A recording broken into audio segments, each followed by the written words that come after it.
안녕하세요. 올로바는 NFL 김민준. 이재경입니다. 네, 이제 18주차 리뷰와 함께 슈퍼 와일드카드 라운드 프리뷰로 저희가 돌아왔습니다. 사실 이제 18주차에 대한 리뷰에 방점을 좀 두기보다는 아무래도 이제 포스트 시즌이다 보니까 이제 프리뷰에 조금 더 무게를 뒀다라고 생각을 하시면 좋을 것 같고요. 저희가 리뷰는 단 두 경기만을 준비했습니다. 세러데이 나잇 풋볼이었던 휴스턴 텍산스와 인디애나폴리스 콜츠의 경기, 그리고 선데이 나잇 풋볼, 그리고 정규 시즌의 마지막 경기였던 버팔로 빌스와 마이애미 돌핀스의 경기, 이 두 경기를 이제 리뷰를 준비를 했고요. 나머지는 다 이제 이 와일드카드 라운드의 프리뷰로 준비를 했습니다. 네. 그러니까 뭐 18주 차에 펼쳐졌던 경기들 중에 이 플레이오프 티켓 혹은 이제 시드와 가장 직결이 됐던 그런 게임들을 좀 선정을 해 봤어요. 그래서 휴스턴과 이제 콜츠의 경기에서는 휴스턴이 23대 19로 승리를 거두면서 이제 플레이오프 티켓을 뭐 확보했던 그런 게임이었습니다. 음. 일단 이제 이 제규어스와 타이탄스의 경기에서 제규어스가 패배를 했습니다. 타이탄스가 이기면서 이 정말 말도 안 되게 4번 시드까지 휴스턴이 이제 차지를 하게 되는 그런 결과를 얻게 됐어요. 사실 지난 시즌에 휴스턴의 성적이 3승 13패 1 무에 불과했었거든요. 근데 이제 한 시즌 만에 10승 7 패로 이제 반등에 성공을 했기 때문에 뭐 저희를 포함해서 대부분의 뭐 현지 언론이나 팬들 모두 좀 '예상하기 힘든 결과가 나왔다.' 이렇게 좀 봐야 될 것 같고, 음. 사실 이 NFL 드래프트를 하다 보면 이제 어떤 선수의 오버롤 능력치, 이런 거와 상관없이 사실 좋은 쿼터백이 있다면 최상위 순번에서는 이제 늘 쿼터백들이 이제 선택을 받는 그런 경우들이 종종 있잖아요. 어 그런데 왜 팀들이 그런 선택을 하는지를 좀 알 수 있는 사례였다. 라는 생각이 들어요. 이 휴스턴이 CJ 스트라우드라는 이제 신인 쿼터백을 잘 뽑아서 한 번에 이렇게 팀이 반등에 성공을 했다는 거를, 할 수 있다는 거를 또 잘 음. 보여줬고, 사실 스트라우드 같은 경우 이제 이날도 굉장히 뭐 중압감이 있는 경기였죠. 뭐 지면 탈락을 하는 이제 그런 게임이었고, 또 이제 익숙한 홈구장이 아니라 이제 원정 경기를 가서 이제 게임을 또 치러야 했기 때문에 그 뜨거운 열기 혹은 야유 이런 것들을 이제 이겨내면서 게임을 했어야 했거든요. 근데 이제 공격 첫 번째 스냅부터 75 야드 장거리 패싱 터치다운을 성공시키는 어떤 배짱을 보여주면서 '이 선수가 정말 그릇이 크다.' 이런 생각을 좀 했던 그런 경기였습니다. 네. 그 말씀해 주셨던 대로 쿼터백이라는 이제 포지션을 소화하는 선수의 역할이 얼마나 큰지를 저희가 또 이 게임을 보면서 좀 생각을 많이 하게 되는데, '휴스턴 텍산스는 CJ 스트라우드를 정말 잘 뽑았다.' 이런 생각이 들고, 이제 그러면서 이제 그런 생각을 해 보게 되죠. 만약에 캔서스가 스트라우드를 뽑았었다면, 물론 이건 가정이긴 합니다만 그런 생각을 또 안 해볼 수가 없거든요. 음. 음. 뭐 그렇게 됐으면 또 세계선이 어떻게 뒤틀렸을지는 이제 모를 일이지만, 어쨌든 뭐 먼저 선택권이 있었던 펜서스가 브라이스 영을 뽑았지만 어쨌든 첫 시즌에는 이제 큰 실패를 하고 말았고, 스트라우드를 이제 남아 있던 스트라우드를 데려갔던 휴스턴이 이제 대박을 친 그런 결과가 됐습니다. 네. 뭐 어쨌든 인제 이 올 시즌의 성적을 좀 돌이켜 보면 15 경기에서 4,108 야드에 23개 터치다운, 인터셉션 5 개를 기록을 했습니다. 뭐 이제 두 경기를 못 나왔습니다만 15 경기에서 기록했던 평균 야드가 273 야드.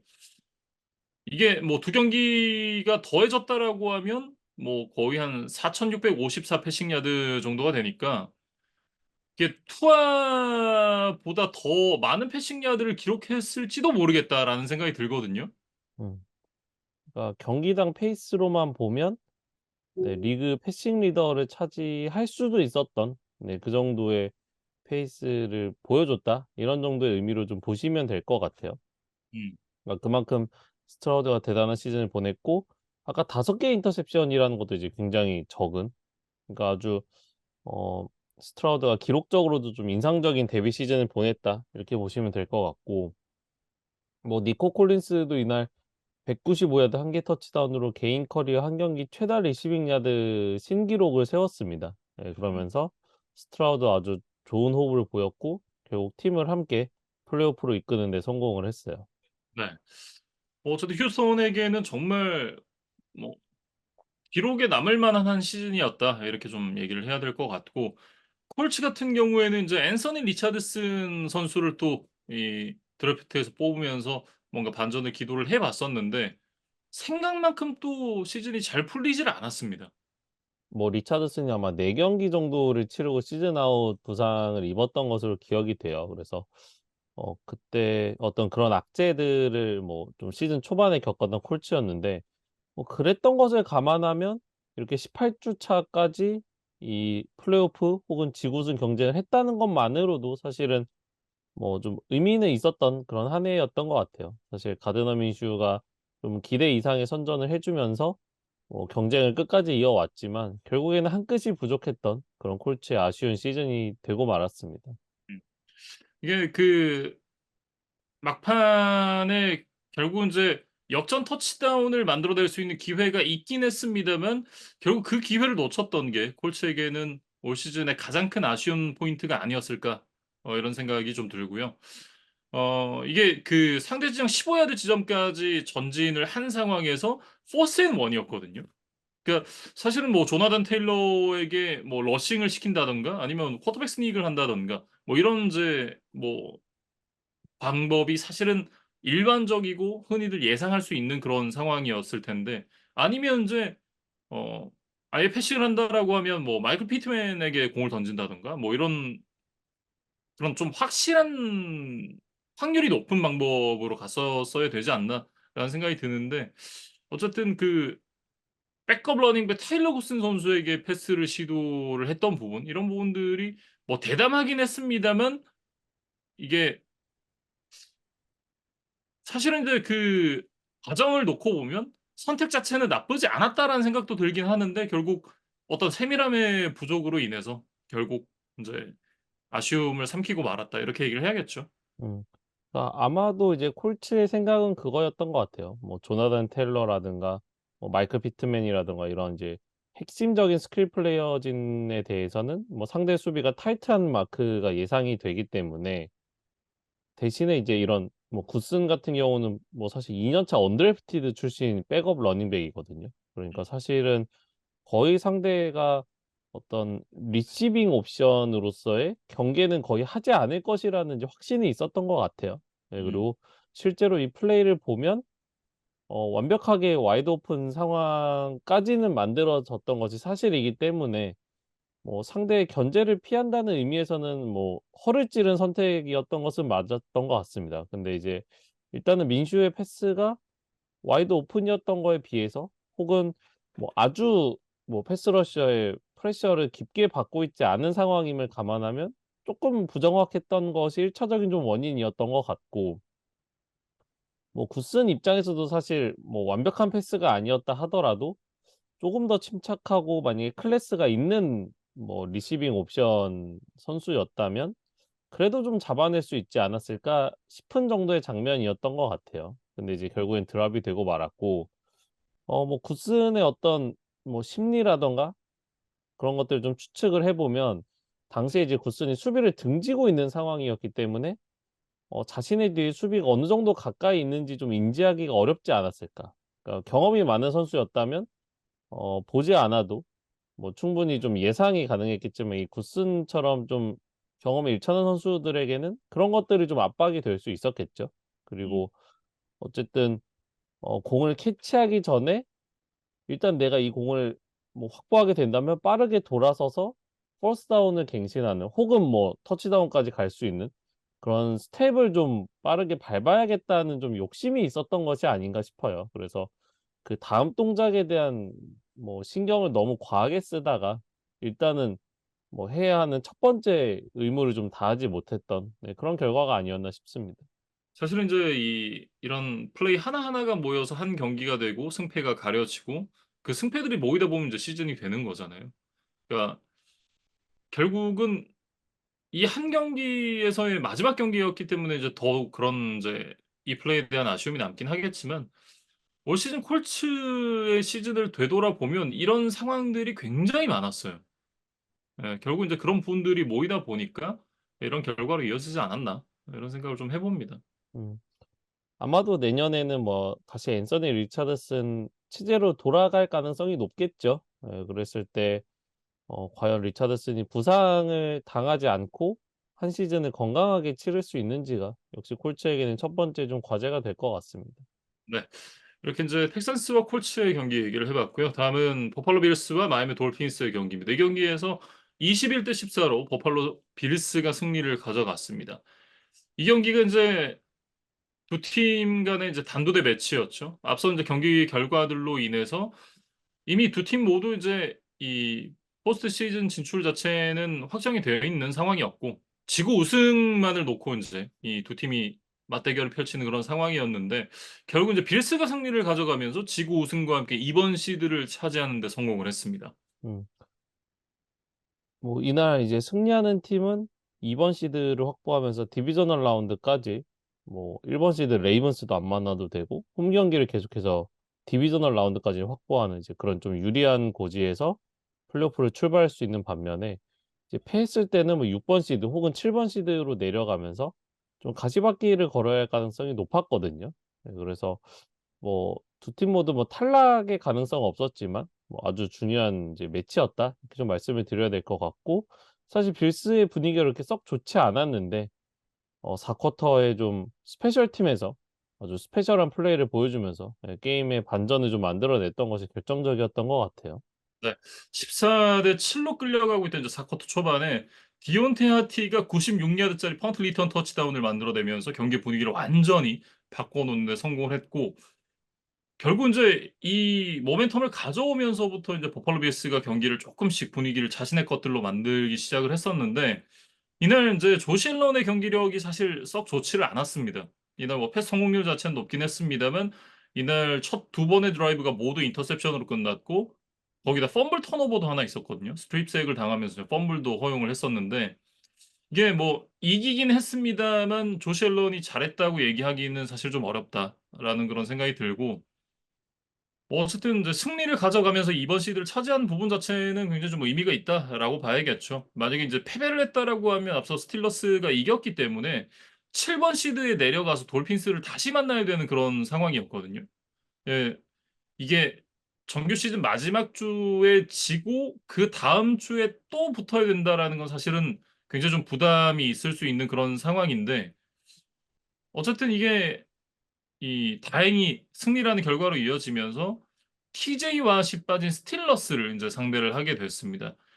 물론 이제 그 플레이오프에 올라온 팀들이 뭐 어느 하나 만만한 팀이 없는 건 사실입니다만 그나마 TJ 왓이 빠진 스틸러스가 그중에 가장 해볼 만한 상대인 건 맞거든요. 예, 그렇게 생각을 해 본다면 어 이 승리는 굉장히 좀 의미가 있다라고 얘기를 해야 될 것 같고 그러니까 시즌을 전반적으로 돌아봤을 때는 시즌 초반에는 '포스트 시즌 갈 수 있을까? 이거는 컨텐더 팀의 모습은 아닌데?'라고 인제 많은 사람들이 얘기했던 그런 시즌 출발에서 시즌 딱 끝난 시점에 돌이켜 봤을 때는 어쨌든 '이번 시드로 끝냈네.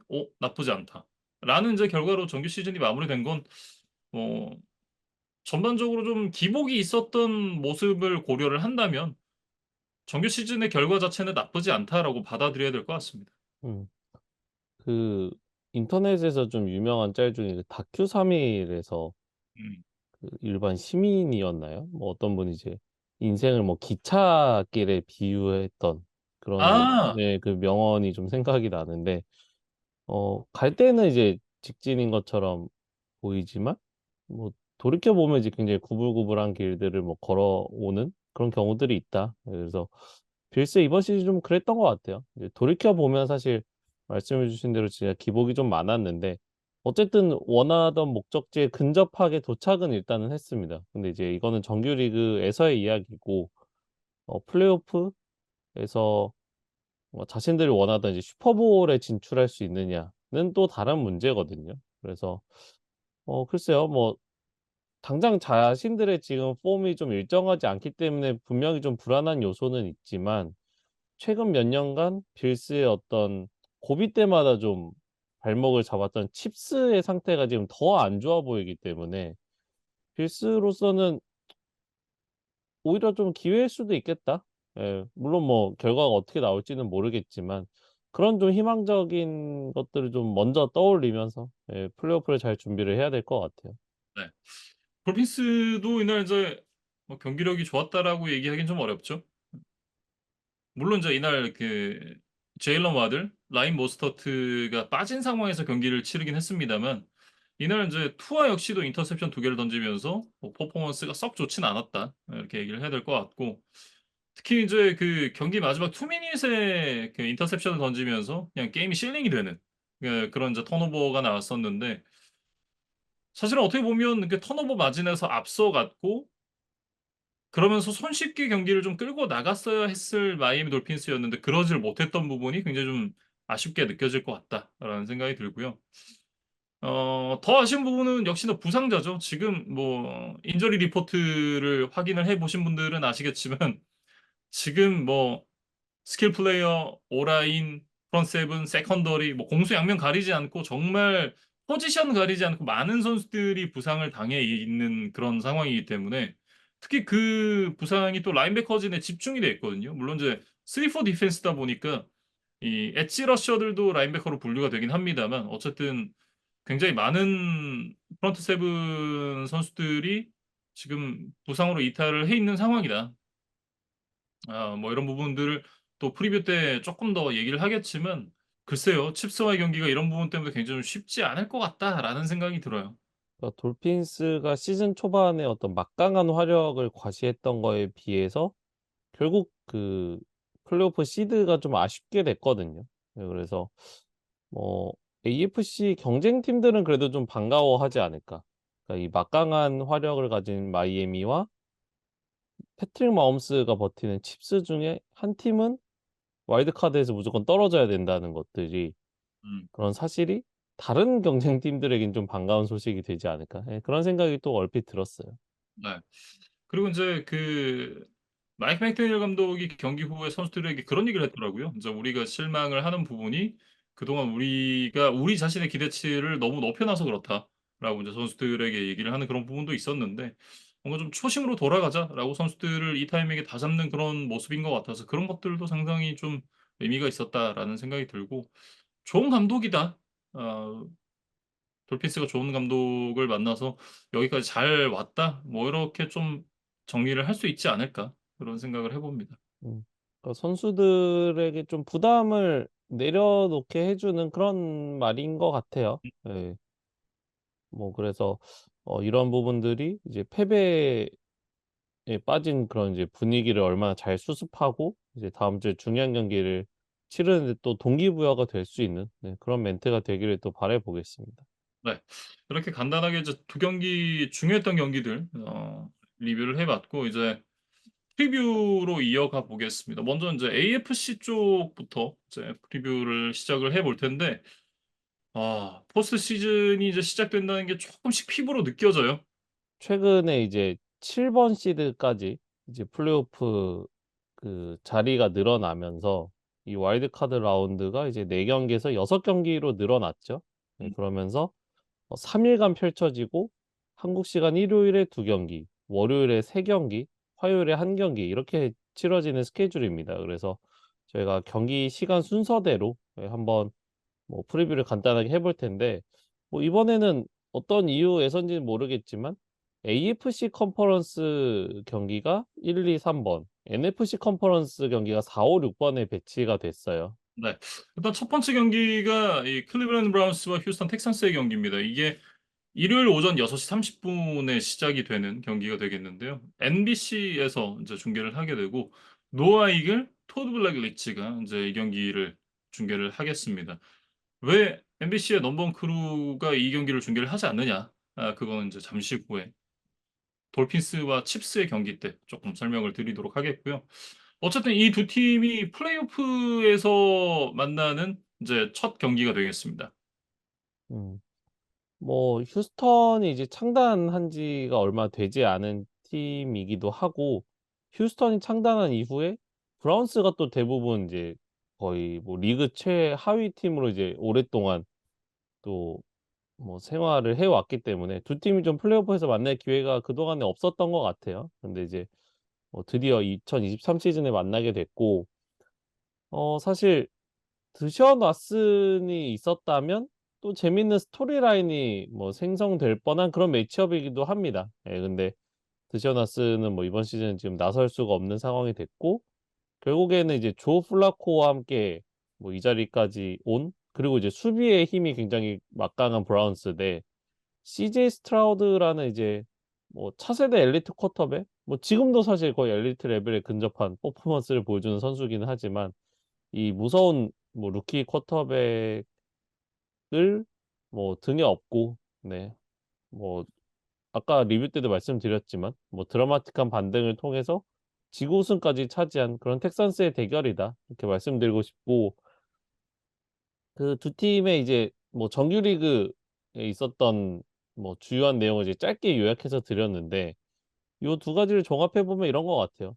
여기서 이겨서 더 위로 올라가면 뭐 더할 나위 없겠지만 설령 패한다 하더라도 그렇게 비난을 받을 것 같지는 않다. 예, 두 팀 모두 뭔가 주어진 것 혹은 뭐 겪었던 악재 이런 것들을 감안하면 이미 좀 성공한 시즌이 아닌가라는 생각은 듭니다. 네. 어 뭐 그렇기 때문에 사실은 이제 휴스턴 입장에서는 조금 더 가벼운 마음으로 이 경기를 임할 수 있지 않을까라는 생각을 해 보는데 전반적으로 이제 이 많은 전문가들과 도박사의 예측은 브라운스 쪽으로 조금 이제 쏠리는 느낌이 있습니다. 음. 그런데 이제 뭐 2.5점 정도의 우세를 점치니까 뭐 거의 근소하다고 봐야겠죠. 그러니까 음 뭐 51대 49 정도로 뭐 브라운스의 손을 들어준다. 예, 요 정도 느낌이라고 생각하시면 어떨까 싶고 아마도 이제 두 팀의 정규리그 맞대결에서 브라운스가 워낙 큰 점수를 내면서 36대 22로 승리를 거뒀거든요. 네. 음. 그 경기에 대한 인상이 좀 뭐 전문가들에게도 깊게 박히지 않았었나. 예 그런 생각을 좀 해 봐요. 이게 크리스마스 때 이제 휴스턴의 홈에서 경기가 펼쳐졌었는데 그때 당시 아마리 쿠퍼가 265 야드의 터치다운 2개 기록하면서 휴스턴 수비를 그냥 찢어 놨었거든요. 네. 그런 부분들이 사실은 역시나 '휴스턴으로서는 좀 주의를 해야 될 부분이다.'라는 생각이 들지만 사실 그 경기는 CJ 스트라우드가 나서지 못했던 경기였기 때문에 그날 경기와는 좀 다른 양상으로 흘러갈 가능성이 굉장히 높다라고 또 보여지죠.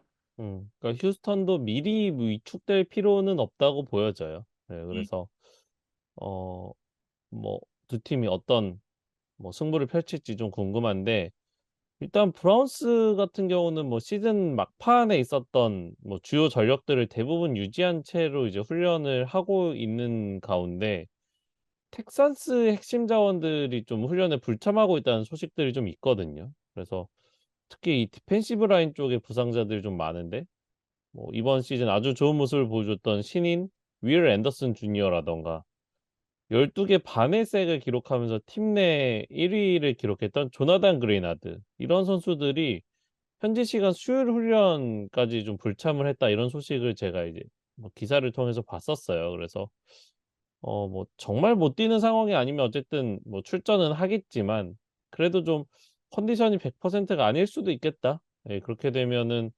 뭐 조 플라코와 뭐 아마리 쿠퍼 이런 선수들을 좀 막아내는데 좀 애로사항이 있을 수도 있겠다. 예 그런 생각이 좀 들었습니다. 네.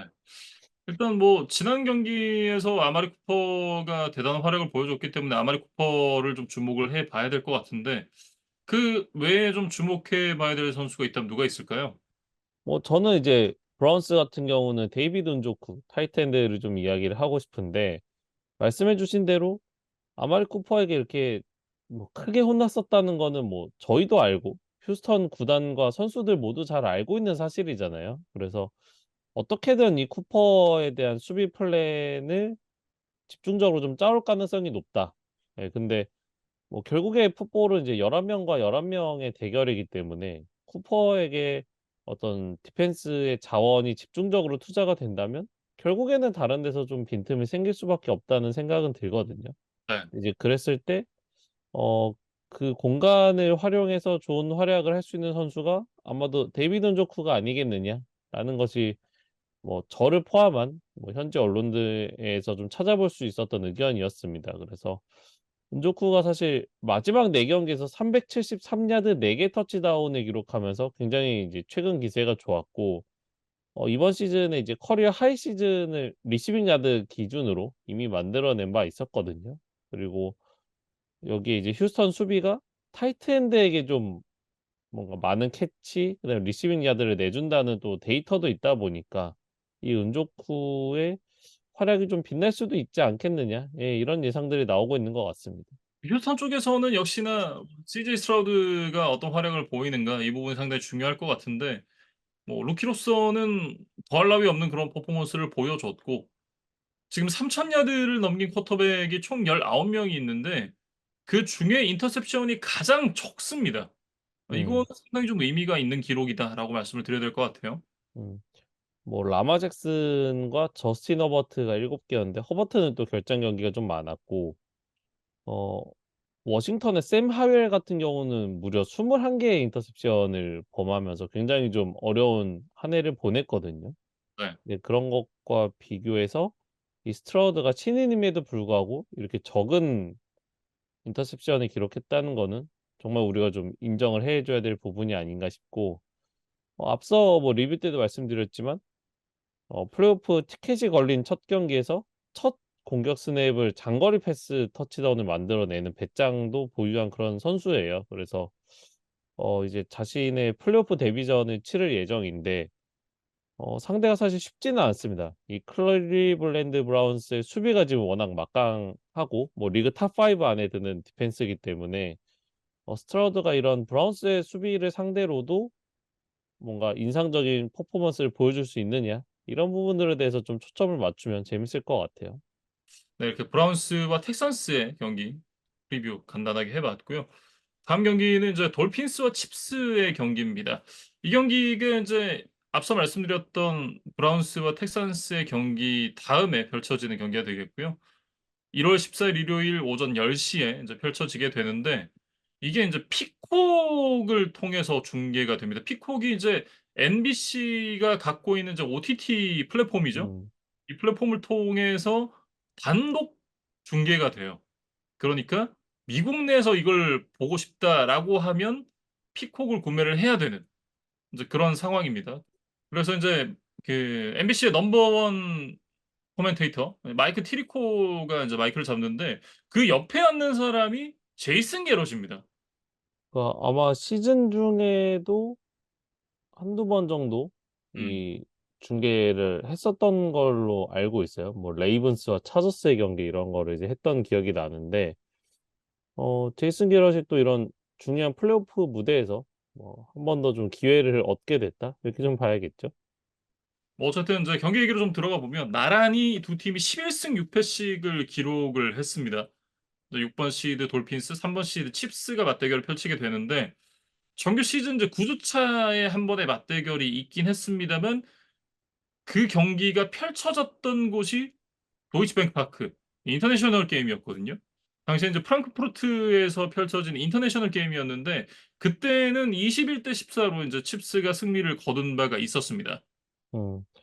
사실 시즌 초에 워낙 뭐 두 팀의 기세가 좋았기 때문에 어 두 팀이 "AFC 컨퍼런스 챔피언십에서 만나지 않을까?"라는 이야기를 저희가 해 드렸던 기억도 나요. 근데 결국에는 두 팀 다 뭔가 시즌 중반 이후에는 약간의 이제 폼의 저하가 좀 눈에 띄었고, 음. 결국에는 이제 다른 경쟁팀들에 밀리면서 와일드 카드 라운드에서 둘이 좀 맞대결을 하는 그런 뭐 결과를 맞고 말았거든요. 네. 그래서 결국에는 이제 한 팀이 좀 떨어져야 된다는 게 좀 안타까운 현실인 것 같습니다. 음. 이날 경기의 가장 큰 변수는 날씨입니다. 경기가 에러웨이드 스타디움에서 펼쳐지는데 이날 이제 기상 예보가 최고 기온 -13도, 최저 기온 -22도까지 내려간다고 해요. 근데 이날 경기가 우리나라 시간으로 10 시니까 현지 시간으로 나이트 게임이거든요. 날씨가 미친 듯이 추울 것이다. 이런 예상이 좀 가능하고 체감 온도가 마이너스 31도로 지금 이제 예측이 되고 있는데 음. 이 정도면 아무리 인제 이 에라우드 스타디움을 홈으로 쓰는 칩스라고 하더라도 '경기력 저하는 피할 수 없다.' 이런 이제 생각이 듭니다만 다만 칩스와 마홈스는 이 정도까지의 추이는 아닐지라도 어쨌든 계속해서 에로헤드 스타디움에서 몇 년 동안 포스트 시즌을 치러 왔기 때문에 상대적으로는 어느 정도 익숙함이 있는 곳이다. 그리고 홈이기도 하고. 다만 돌핀스는 홈이 마이애미 있잖아요. 미국 내에서도 가장 따뜻한 곳 중 하나인 마이애미. 근데 이 경기를 치러야 되는 곳은 체감 온도 -31도, 최저 22도까지 내려가는 캔자스시티란 말이죠. 이런 부분이 돌핀스에게는 굉장히 큰 디스어드밴티지가 될 수밖에 없다. 그렇기 때문에 날씨가 가장 큰 변수가 될 텐데 뭐 좀 정리해서 짧게 말씀을 드리면 칩스도 이 정도로 추운 날씨엔 당연히 영향을 받겠지만 돌핀스만큼 많은 영향을 받지는 않을 것이다. 요렇게 좀 정리를 할 수 있겠죠. 음. 칩스가 가질 수 있는 홈 어드밴티지 중에 하나가 될 것이다. 뭐 이런 음. 예상이신 것 같고 뭐 아무래도 이제 뭐 날씨가 추워지면 뭐 쿼터백들이 장갑을 끼고 나오거나 뭐 하는 나름의 방한 대책은 강구를 하겠지만 그래도 이제 러싱 플레이 위주로 게임이 좀 펼쳐질 가능성이 높다고 보여지거든요. 네, 그래서 어 나의 러싱 오펜스 그리고 이제 상대의 러싱을 막아야 되는 또 러싱 디펜스 이런 것들이 얼마나 잘 준비되어 있느냐 이런 데서도 좀 승부가 갈리지 않을까 싶습니다. 네. 뭐 날씨가 대표적으로 추운 곳들이 몇 군데가 있죠. 어 시카고라든가 그린베이라든가 뭐 이런 야외 경기장들 중에서는 이제 이런 곳들이 생각이 나는데 팍스보로도 굉장히 추운 곳 중 하나잖아요. 예전에 톰 브레이디가 이런 날씨에서 인제 경기를 치르기 위해서 다이빙 수트를 입고 인제 경기를 치렀다. 뭐 이런 얘기를 했던 것도 제가 들었던 기억이 나는데 어쨌든 그런 이제 방한 대책을 어떻게 좀 갖고 나오느냐 이 부분이 중요한 인제 포인트 중 하나가 될 것 같고 말씀해 주셨던 대로 이제 러싱 플레이가 굉장히 중요한 포인트가 될 것 같습니다. 이게 칩스에게는 오히려 좀 득이 될 수 있는 부분인 것이 올 시즌 전반적으로 특히 인제 시즌 후반에 그런 모습들이 더 자주 나왔었는데 칩스의 서포팅 캐스트가 계속해서 인제 이 드랍을 한다든가 정말 소위 말하는 이제 기름손으로서의 모습을 많이 보여줬기 때문에 러싱에 대한 비중이 아무래도 높아지면 그런 장면들이 줄어들 수밖에 없잖아요. 예, 그런 부분들이 칩스에게는 오히려 좀 더 좋은 결과로 이어질 가능성이 높지 않나라는 생각이 좀 들고 돌핀스 앞서 인제 리뷰를 할 때도 말씀드렸습니다만 지금 프론트 세븐 쪽에 부상자가 굉장히 많습니다. 이게 뭐 엣지 러셔들이 다소 섞여 있긴 하지만 지금 IR에 올라가 있는 선수만 한 6명 정도 되는 걸로 알고 있거든요. 예. 그리고 아예 올라가진 않았습니다만 지금 이 훈련에 제대로 참여를 못한 선수들도 상당수가 있는 걸로 지금 이제 발표가 됐기 때문에 어 날씨 이슈 그리고 이제 부상 이슈까지 합쳐져서 런 디펜스가 굉장히 좀 힘들어질 수 있다. 이런 부분들을 돌핀스가 어떻게 준비를 해서 오느냐 이런 부분도 하나의 관전 포인트가 될 것 같습니다. 음. 그리고 이제 돌핀스도 사실 좋은 러닝백들을 가지고 있죠. 뭐 라인 모스터트라든가 뭐 부상 때문에 또 많은 경기를 치르지 못했지만 데본 에이체인이라든가 이런 선수들을 가지고 있어요. 근데 이 선수들이 지금 온전한 몸 상태가 아니라는 것이 좀 걱정거리가 아닐까 싶습니다. 네. 일단 이제 라이머 스터트 같은 경우에는 지금 무릎이랑 발목 쪽에 부상이 있는데 그나마 다행히 인제 훈련은 시작을 했습니다. 네, 이 부분이 좀 고무적이라는 생각이 들고 다만 인제 그 마지막 주 경기를 치르면서 데본 에이체인 선수가 엄지발가락 그리고 갈비뼈 쪽에 좀 문제가 있다라고 하는데 사실은 이 두 선수가 얼마나 해 주느냐 뭐 이 부분이 상당히 좀 중요한 포인트가 될 것 같습니다. 이 두 선수가 모두 100%의 컨디션은 아니겠습니다만 어느 정도 자신이 올 시즌 동안 보여줘 왔던 모습을 보여줄 수 있다면 사실은 러싱 자원 측면에서는 돌핀스가 더 앞서 있는 건 분명하거든요. 반면에 이제 칩스는 뭐 아이제아 파체코라든가 에드워즈 엘레어 뭐 이런 러닝백들이 있어요. 근데 뭐 파체코는 뭐 나름 좀 신뢰감 있는 활약을 했던 반면에 에드워즈 엘레어는 사실 뭐 커리어가 쌓여가면서 조금씩 더 존재감이 좀 희미해진다는 느낌을 많이 받거든요. 그래서 파체코에게 좀 의존을 많이 해야 되는 상황인 것으로 보이는데 만약에 파체코가 막히거나 뭔가 경기 초반에 뭐 부상을 당한다거나 했을 때 칩스의 러싱 공격이 확 좀 사그라들지 않을까? 뭐 이런 우려는 여전히 좀 남아 있는 것 같습니다. 네. 이게 뭐 특히나 추운 날씨에서 부상을 당하기가 쉽기 때문에 만약에 부상으로 이어진다라고 하면 칩스는 정말 인제 곤란한 상황에 좀 놓이게 되는 그런 상황이 될 것 같고, 수비 쪽에서도 사실은 지금 뭐 이문부어라든가 좀 불안 요소 자체는 돌핀스가 더 많습니다. 지금 앞서 인제 런 디펜스 쪽에서 좀 어려움을 겪을 수 있다라고 말씀드렸습니다만, 지금 엣지도 문제거든요. 브래들리 첩이랑 젤런 필립스 이미 빠져 있었고, 지금 앤드류 반 gin클도 부상으로 IR에 올라가면서 인제 엣지의 뎁스가 너무 얇아졌습니다. 그러니까 엣지 쪽에서 힘을 못 쓴다라고 한다면 칩스의 오라인이 이제 태클보다는 인테리어 쪽에 강점이 있는 오라인이잖아요. 근데 그런 부분을 고려를 해 봤을 때는 '트렌치 싸움에서 지고 들어갈 확률이 굉장히 높다.' 이렇게 좀 보여지거든요. 음. 그래서 이제 돌핀스는 부상과 날씨 이 두 가지 약재와 좀 싸워야 하는, 그리고 어떤 패트릭 마홈스의 어떤 플레이오프에서의 경험 이런 것들까지 좀 넘어야 하는 상황이기 때문에 그렇게 쉬운 경기가 예상이 되지는 않습니다. 근데 음. 뭐 칩스도 사실 그렇다고 해서 뭐 지금 온전히 완벽한 폼을 가지고 있는 건 또 아니에요. 음. 이게 패트릭 마홈스가 최근에 폼이 너무 안 좋고, 그러다 보니까 최근 7 경기에서 칩스가 3승 4 패를 기록을 하고 있거든요. 그러니까 포스트 시즌에 홈에서 강력했던 모습을 보여줬던 그 칩스와는 굉장히 거리가 있다라고 말씀을 드려야 될 것 같고, 결국 인제 이날 경기에서 양 팀의 키 플레이어를 꼽아 보자면 역시나 양 팀의 주전 러닝백, 돌핀스는 이제 라인 모스터트가 인제 훈련을 시작했다라고 하는데 과연 얼마나 달려줄 수 있을 것인가.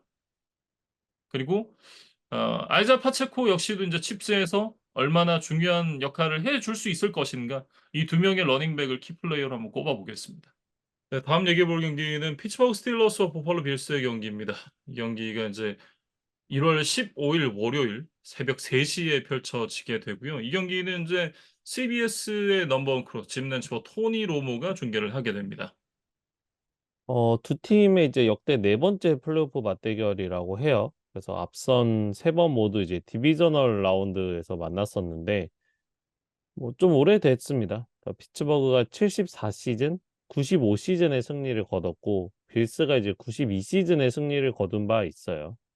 사실 18 주 차에 자신들의 힘으로 이제 승리를 미리 거둔 뒤에 잭슨빌이 패배를 해 주면서 극적으로 이제 플레이오프 티켓을 따낸 스틸러스와 시즌 중반에 이제 플레이오프 탈락 위기까지 갔었다가 이제 바이위크 이후에 5 연승을 거두면서 지구 우승과 2번 시드까지 이제 잡아낸 버팔로의 대결이다. 이렇게 보시면 되겠습니다. 네. 지금 그 현지에서 예측하는 건 '빌스가 좀 더 우세하다.' 뭐 이렇게 좀 얘기가 나오고 있는데, 이게 뭐 격차가 꽤 크게 좀 나는 걸로 많이들 인제 예측을 하고 있고, 아무래도 그 부분은 이제 TJ 와 선수의 이탈과 좀 다 있다 이렇게 좀 보여지죠. 음.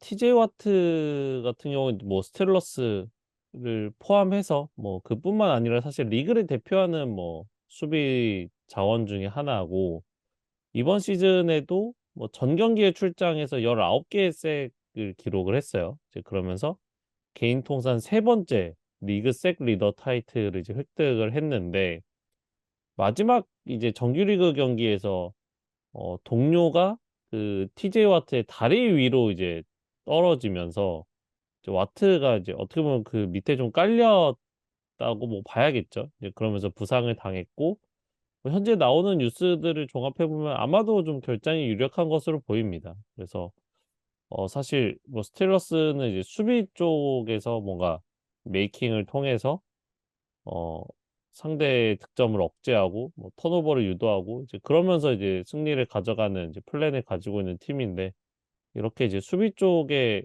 뭐 에이스 자원이 빠진다는 거는 뭐 어떻게 포장을 해도 좀 음. 뭐 드러날 수밖에 없는 좀 큰 공백인 것 같습니다. 네. 이게 실제로 TJ 왓이 데뷔를 하고 나서 TJ 왓이 있었던 경기에서 69승 33패 2 무를 인제 팀이 기록했던 반면 TJ 왓이 없었던 경기에서는 1승 10 패를 기록을 했거든요.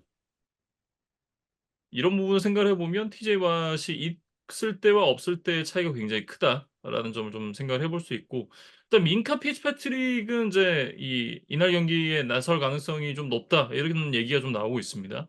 뭐 불행 중 다행이라고 봐야겠죠. 네, 그래서 뭐 세컨더리 쪽에는 조금 더 보강이 되겠지만 결국에는 이 TJ 와트의 공백을 어떻게 메울 것이냐. 예. 이 부분을 이제 마이크 톰린 감독이 좀 고민을 해야 될 것 같고 네. 어 어쨌든 이번 시즌도 이제 5할 승률을 지켜낸 스틸러스인데 시즌 막판에 이제 케니 피켓은 다치고 트루비스키는 써 봤는데 안 돼서 어떻게 보면 뭐 울며 겨자 먹기로 선택했던 이 메이슨 루돌프라는 쿼터백 카드가 결과적으로 좀 적중을 하면서 3 연승을 거두고 이제 플레이오프 진출 확정을 지었거든요. 이제 그러다 보니까 이 와일드 카드 라운드에서 누가 나설 것이냐가 좀 인제 관심사였는데 일단 구단의 발표를 보면 케니 피켓이 부상에서 회복한 것과는 별개로 메이슨 루돌프 체제로 그대로 가겠다는 선언을 했어요. 이게 뭐 사실은 팀이 연승을 달리고 있는 상황에서 이게 큰 변화를 주고 싶지 않은 게 감독의 마음이죠. 이 결정은 사실은 너무 이해가 되는 결정이고, 다만 이 결정에 대해서 인제 케니 피켓이 불만이 굉장히 좀 쌓이고 있다. 이건 뭐 너무 당연한 얘기긴 합니다만, 본인을 팀에서 장기적인 주전 쿼터백으로 생각을 하고 있는 상황임에도 포스트 시즌 경기에서 '내가 선발로 나설 수 없다.'라고 하는 거는 이 선수들에게는 굉장히 좀 자괴감이라든지 불만 이런 걸로 연결될 가능성이 좀 높다라고 보여지거든요. 음. 뭐 본인이 부상 중이라면 뭐 어쩔 수 없겠지만 일단은 뭐 뎁스 차트에서 뭔가 큐 마크도 지금 달려 있지 않은 걸 봐서는 어쨌든 뚜렷한 뭐 부상 이슈 없이 그냥 이 메이슨 루돌프와 함께 했을 때 이제 계속해서 승리를 거두다 보니까 그냥 그대로 뭐 체제를 유지하는 듯한 이제 그런 뭐 상황인 것으로 보이거든요. 그래서 피켓 입장에서는 좀 팀에 대한 로열티가 좀 떨어질 수밖에 없는 그런 의사결정이다. 네. 뭐 톰린 감독의 판단이 맞다 틀리다라고 뭐 저희가 이제 뭐 함부로 평가할 수는 없지만 피켓과의 이제 관계만 생각해 보면 이제 분명히 좀 어 '악영향을 끼칠 수 있는 그런 판단이다.'라는 말씀을 좀 드리고 싶었습니다. 네. 다만 이제 팀의 입장에서도 포스트 시즌에 굉장히 어렵게 올라왔고, 그리고 이 한 경기 한 경기 굉장히 중요한 상황이기 때문에 뭐 이런 결정을 내린 것도 충분히 이해가 가는 부분이긴 합니다. 뭐 선수 음. 개인을 위해서 팀이 희생을 할 수는 없으니까요. 음. 다만 이게 '모두가 해피하지는 않다.' 뭐 이렇게 좀 얘기를 할 수 있겠죠. 음. 그리고 이제 빌스 이야기로 좀 넘어가 보면 뭐 전체적으로 확실히 전력의 우위가 있다는 점은 뭐 사실인 것 같아요. 근데 이제 문제는 조시 앨런의 이제 인터셉션을 포함한 뭐 턴오버 문제가 좀 '폭탄이 되지 않을까.'라는 생각이 드는 상황입니다. 그러니까 음.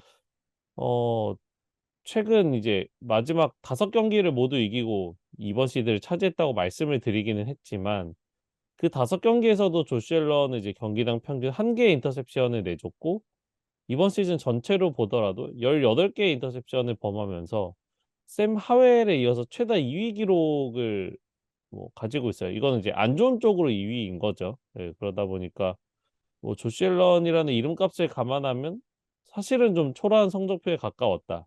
그러니까 뭐 팀은 뭐 이번 시드를 확보했을지 몰라도 앨런에게 그렇게 높은 점수를 주기는 좀 어려운 시즌 퍼포먼스였다. 예, 이런 말씀을 좀 드려야 될 것 같습니다. 네. 뭐 어쨌든 지금 이제 올 시즌 러싱 야드 4 위를 기록한 제임스 쿡이 건재한 상황이기 때문에 앨런이 좀 패스를 많이 갖고 가는 것보다는 역시나 러싱을 적절히 좀 많이 섞어 가면서 공격을 전개하는 것이 '앨런의 부담을 줄여줄 수 있는 방법이 아니겠느냐.'라는 생각이 좀 들고, 특히나 인제 뭐 제임스 쿡 선수가 워낙 또 러시에 좋은 모습을 보여주고 있기 때문에 굳이 뭐 패스비로 가지 않아도 괜찮다라는 생각이 들긴 하거든요. 음. 근데 그러려면 뭐 경기 초반에 리드를 잡는 게 좀 중요하다고 봐야겠죠. 예 그래서 쫓기는 입장에 처하게 되면 이제 결국 러싱을 선택하는 것 자체가 좀 부담이 되기 때문에 음. 빌스 입장에서는 좀 선취점을 얻어내면서 네 그런 게임 플랜이 좀 짤 필요가 있지 않을까 싶고 음. 아까 뭐 캔자스시티도 이제 굉장히 추운 날씨가 예정이 되어 있다 이런 말씀을 해 주시기는 했지만 이 경기가 펼쳐지는 시간에 이 버팔로에는 어떤 굉장히 많은 폭설 그다음에 강풍 이런 것들이 좀 예보가 되어 있거든요.